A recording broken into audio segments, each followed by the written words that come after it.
था। ध्रुव के घर के बाहर की ठंडी हवा में खून की गंध अभी भी घुली हुई थी। जमीन पर बैठा वो नकाबपोश, जो अब सिर्फ एक इंसान था, अपनी जख्मी रूह को समेटने की कोशिश कर रहा था।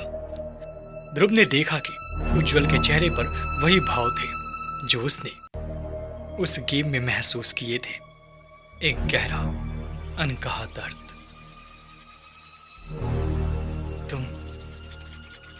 तुम एक भारतीय सैनिक थे, फिर तुम उस नर्क में कैसे पहुंचे? उज्जवल ने अपनी गर्दन के पीछे उस जले हुए निशान को छुआ जहां चीप लगी थी। उसकी आंखों में बीते कल के मंजर तैरने लगे। 5 साल पहले मेरी बटालियन एक मिशन से लौट रही थी। वही धुंध, वही कोहरा और वही मनहूस पुल। हमें लगा कि हम रास्ता भटक गए हैं, पर जैसे ही हमारी गाड़ी उस पुल पर चढ़ी, एक गजब सी रोशनी हमारी आंखों के सामने चमकी, और जब हमने अपनी आंखें खोली तो हमने खुद को वहां पाया। मुझे और मेरी पूरी बटालियन के लोगों को मजबूरी में वो गेम खेलना पड़ा, जहां एक एक करके हमारे सारे भाई मारे जाने लगे, और अंत में हमने विद्रोह किया और उनसे लड़ने लगे, जहां हम लोगों को बेरहमी से मार डाला गया। लेकिन उन हैवानों ने हमें फिर से जिंदा किया, हमें दर्द दिया।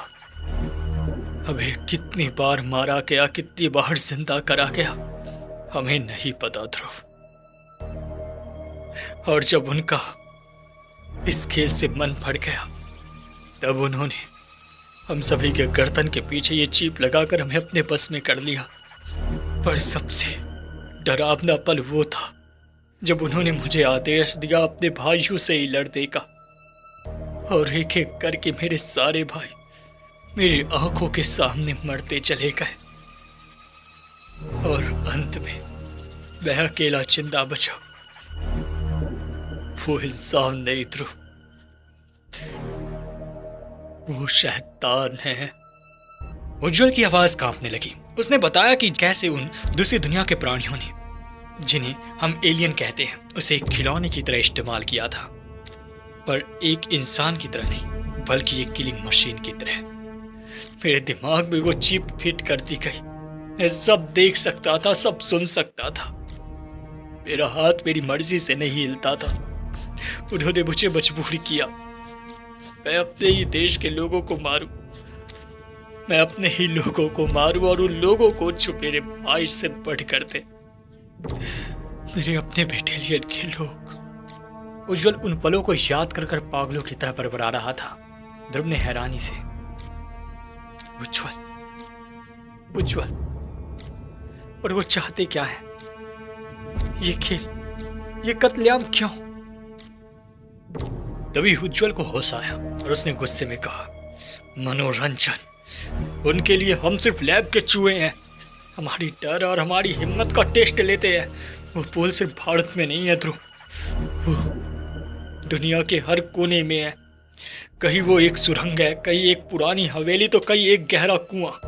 हर देश का अपना एक माध्यम है जहां से वो इंसानों को अगवा करते हैं और इस खूनी खेल का हिस्सा बनाते हैं।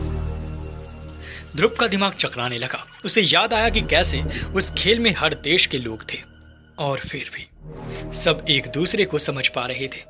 वो कोई जादू नहीं, बल्कि एलियंस की उन्नत तकनीक थी। उन्हें लगता है कि उन्होंने मुझे जीत लिया। उन्हें लगता है कि उज्जवल अब उनका गुलाम है, पर वो भूल गए कि एक फौजी चाहे मर जाए, पर वो अपने देश और अपने लोगों के साथ गद्दारी बर्दाश्त नहीं करता। मेरे बटालियन का हर जवान जानता है कि कुछ भी हो जाए, उज्जवल ना तो अपने देश के दुश्मनों को छोड़ता है और ना ही अपनों को धोखा देता है। उज्जवल लड़खड़ाते हुए खड़ा हुआ। उसने ध्रुव की तरफ देखा। सॉरी ध्रुव, तुम्हारे दोस्त, तुम्हारे रिश्तेदार का कातिल मैं हूं। मुझे माफ कर दो, मुझे माफ कर दो। ध्रुव ने समीर की याद में अपनी आंखें बंद कर ली। गुस्सा अभी भी था, पर अब उसका रुख बदल चुका था। अब मैं आज़ाद हूँ और अब वो मेरे दुश्मन हैं। मैं उन सब माध्यम को तबाह कर दूंगा, मैं उस पुल को खत्म कर दूंगा ताकि फिर कभी कोई ध्रुव या कोई उज्ज्वल उस नर्क में ना फंसे। लेकिन इसमें मुझे वक्त लगेगा, उस दुनिया का पता लगाने में और उसकी कमजोरी ढूंढने में। ध्रुव ने देखा कि उज्ज्वल की आंखों में प्रतिशोध का एक मशाल चल रहा था। वो अब एक शिकारी नहीं बल्कि एक बागी बन चुका था।